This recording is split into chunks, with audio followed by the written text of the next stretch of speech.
Alright, this is about the extent of the damage on the hood. That's not too bad. Just sand that down. I don't know. You cover that up with fiberglass or cut it out. I guess you could take that trim piece off. What's good, Grind Schoolers? It's your boy Rob, and we not in the shop, which means we are headed to go do something. Let me roll these windows up real quick. But we headed to a storage facility because if you could tell by the title of this video, we are adding something new to the fleet.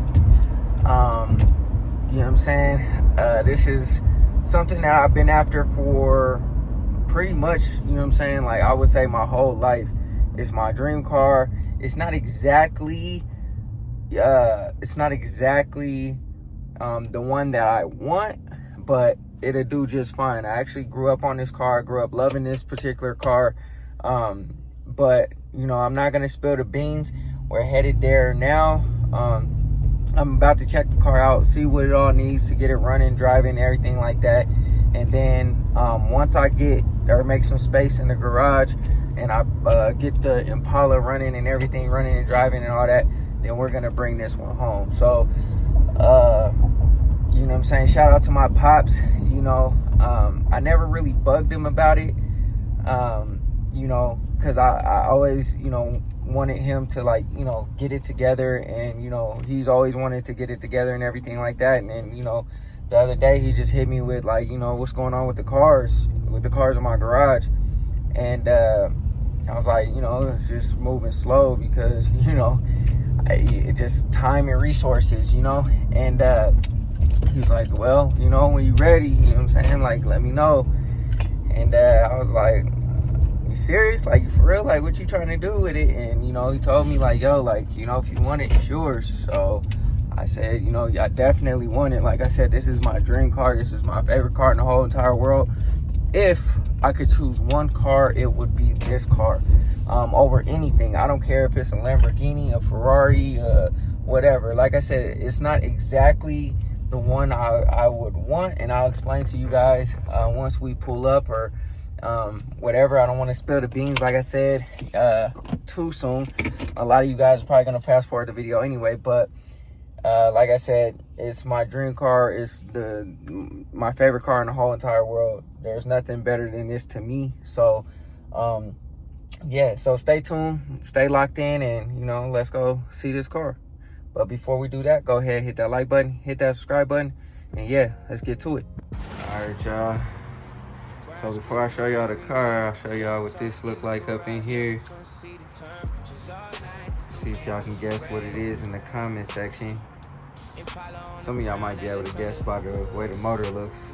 It's definitely not a Chevy. You already put the headers on there? Yeah.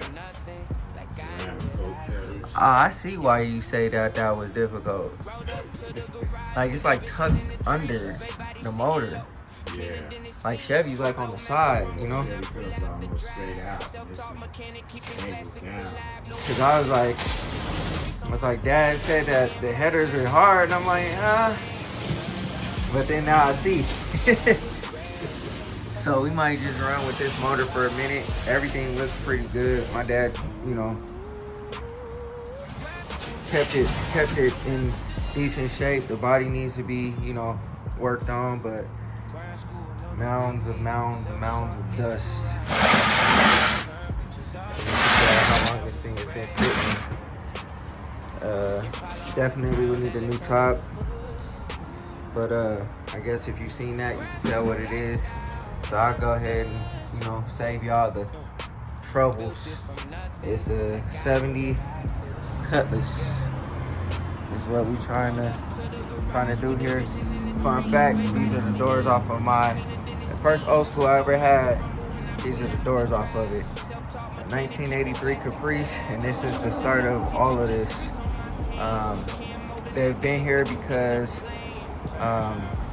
me and my dad, we were working on the car, and we kept these doors because I was gonna start jumping into the bodywork, but I ended up finding doors and a fender in the junkyard for my Caprice, and these have been sitting here ever since. I think that was what, 2009, 2010. So Caprice doors and a fender just sitting here, you know. But yeah, we getting rid of this storage. The hood's right there, but 70 Cutlass. I'll open the door and show y'all what it looked like up in there.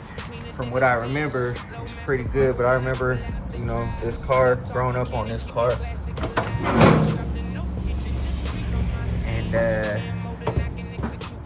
yeah, so it's in decent shape. I mean, the seats can be restored, I mean, need to be redone or whatever, but the rest of everything's all good.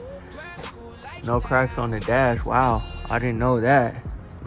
The back seats are good though. Like, I don't know if y'all can see, but the back seats are good. It's just the front seats that need to be recovered. And then, you know, headliner looks decent, so we don't have to do too much in the interior.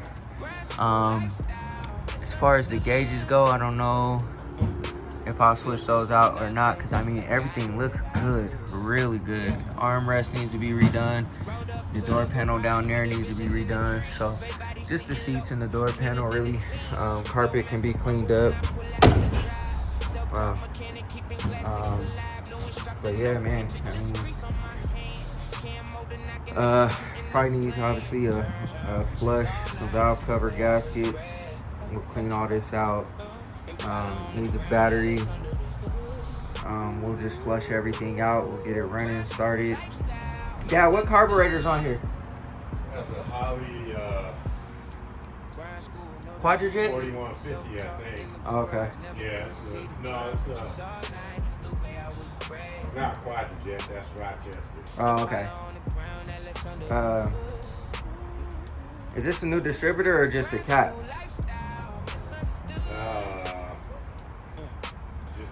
Just the cap. Yeah, so looks like all that stuff is good to go. Like, this car has been here since I think my dad said 2004.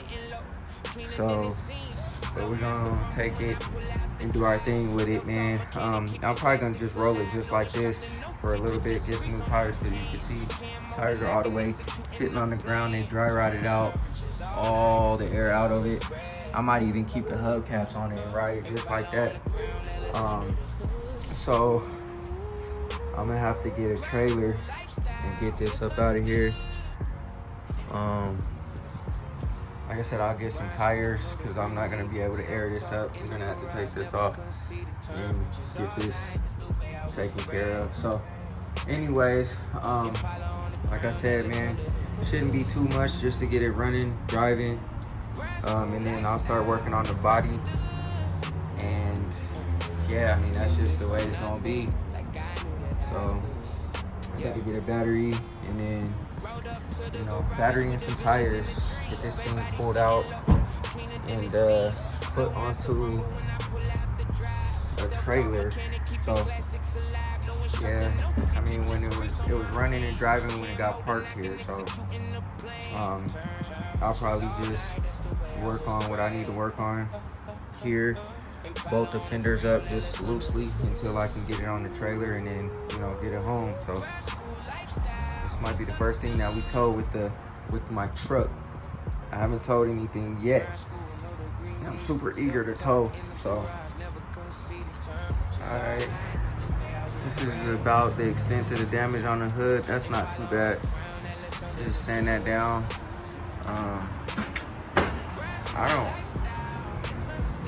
I don't know. You cover that up with fiberglass or cut it out. I guess you can take that trim piece off. There's some rust right here, down there. Realistically, we probably just cut both quarters out, because this one is all the way rusted through. Like, totally gone. So we will have to cut this quarter out. Just do the whole quarter. Like I said, the fenders have already been fixed. Everything else is good.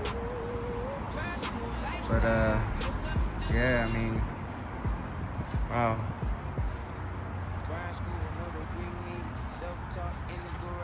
Yes, sir. Top. It was originally, was it white or tan? White? White. Originally white top. That had to be replaced. But yeah, other than that, it's pretty good, man. Everything else is just need to be dusted off, gone through, go through the wiring. Wiring actually shouldn't be too difficult on this car at all. There's nothing really that requires a lot of wiring. Does this have AC or no? Does this have AC? Yeah.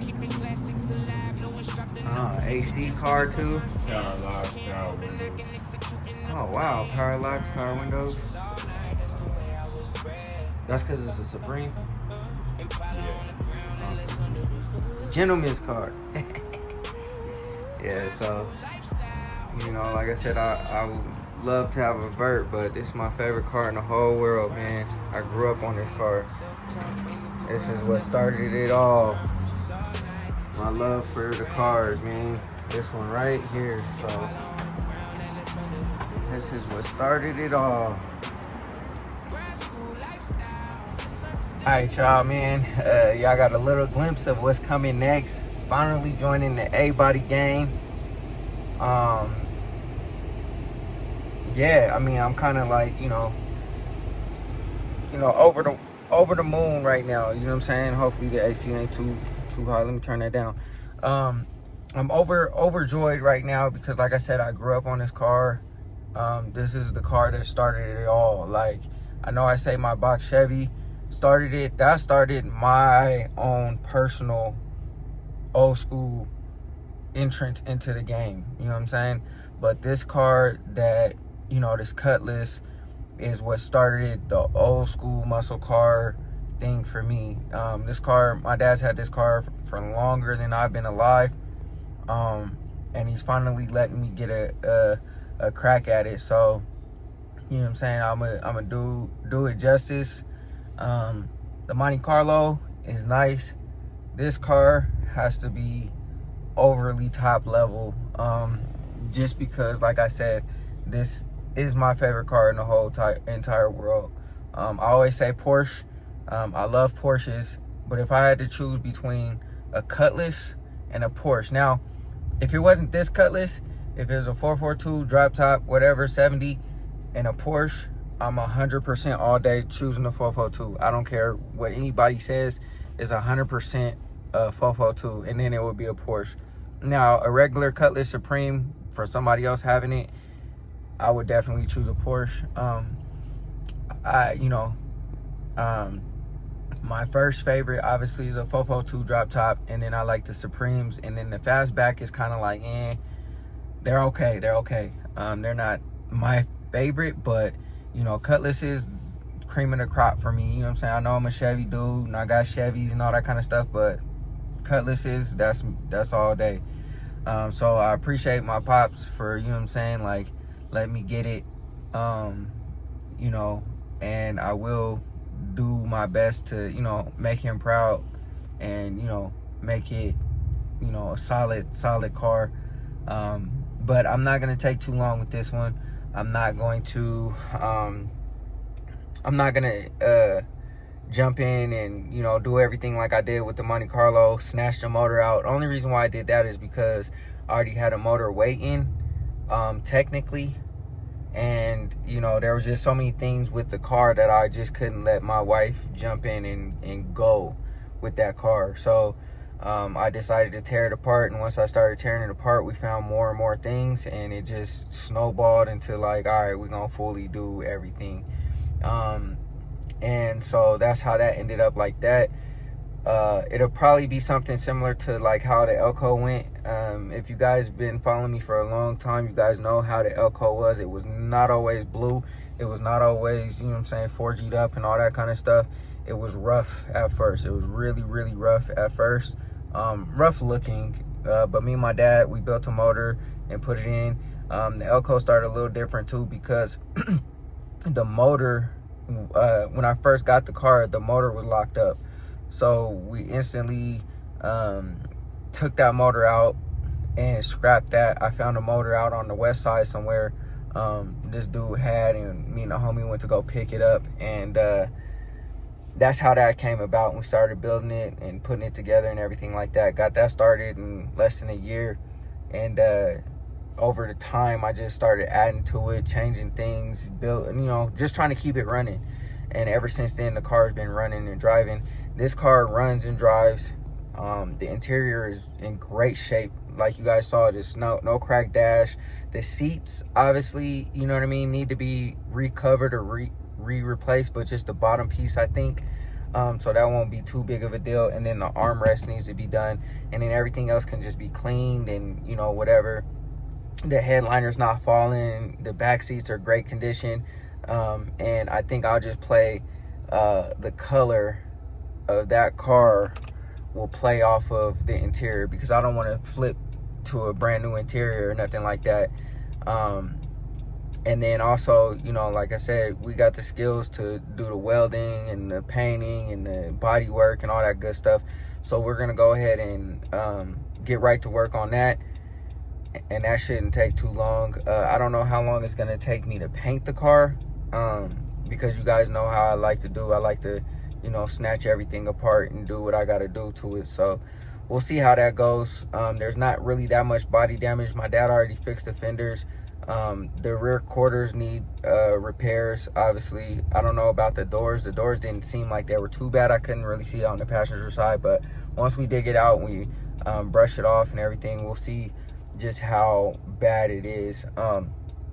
But yeah, other than that, man, I mean, the car's in great shape. So again, we joined in the A-body gang, and you know, I've been after an A-body for a long time. My favorite era of muscle cars, A-body, then it goes G-body, but you know, we're finally there. So I'm thankful, I'm appreciative. I'm gonna make my dad proud. I know he's proud of me of what I've been able to accomplish with the cars that I have, but I really want to make him proud with this car. So anyways, man, I hope y'all enjoy. Sorry I put my hazards on because there are some cars coming, but we also are going to do the 442 conversion. I know it's not a 442. I'm not going to label it or badge it a 442 or nothing like that. I'm not making it a 442 clone, but I am going to do the 442 body parts, because the 442 is just, I mean, you know, it's gorgeous. Those cars are gorgeous. Again, I wish it was a convertible, but beggars can't be choosers, and I'm ecstatic. So thanks, Pops. I appreciate it, man. I love you. And yeah, I guess I'm gonna go ahead and get on about my day. I'm gonna conclude this video. Always remember, work hard so you can live free.